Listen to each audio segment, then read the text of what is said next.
Okay, so now let's take a look at how we can take a topographic map and draw a profile along a specific line on that map. Remember, profile is simply a side view or a cross-section of a particular landscape. So here's a simple map. You can see the picture on top shows what the landscape looks like in more of a three-dimensional view. And you can see on the left side we have a very gradual slope with a somewhat complicated looking depression in the center and a small peak on the right side. Below you can see the topographic map representing this particular landscape, and that's what we're going to be working with. Again, take a look at the map, familiarize yourself, and you will see that we have some contour lines which are labeled, and we also have a dashed line connecting points X and Y. Now that is the line along which we're going to draw our profile. So let's get started. The first step is to always take a piece of scrap paper and line it up along the line of which we're going to profile. Now you'll notice that the contour lines in this case cross over our scrap paper. And what we want to do is make a small mark wherever a contour line crosses our scrap paper. So the first one was 10. We'll label that X as well so we know where that is. The next line has a value of 20 and we're going to label it. And then we get to our depression, so we have another 20 contour line. And then we start going back down. So there's a 10. And then there's that same 10 line again. And then back up to 20.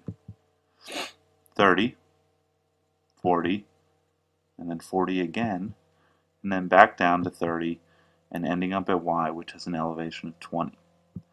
So now we take our scrap paper and we're going to bring it over to our grid. Now, on a Regents exam, the grid will usually be provided to you, but you may have to do this with a piece of graph paper. So this is what our grid looks like, and we're going to line our scrap paper up along the x-axis of the grid, and it should fit up pretty much perfectly.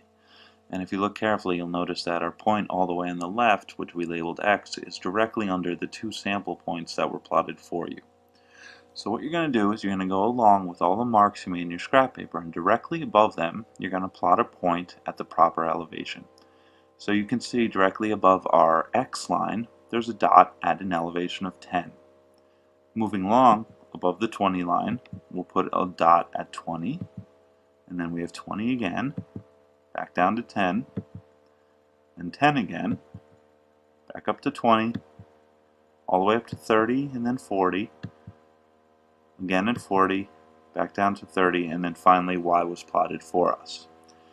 Now the final step here is to connect the dots with a smooth curved line. And remember what we're showing here. This is a cross section of the mountain. So you have to think about what's going to happen, particularly between 2 points of equal value. Okay, so let's take a look at what it should look like. And so it should look something like this. Now notice that between points of equal value, we either curve the line up to follow the trend, like between the first two 20s, or we curve the line down to follow the trend between the two 10s in the center. So this is what that would look like along the cross section.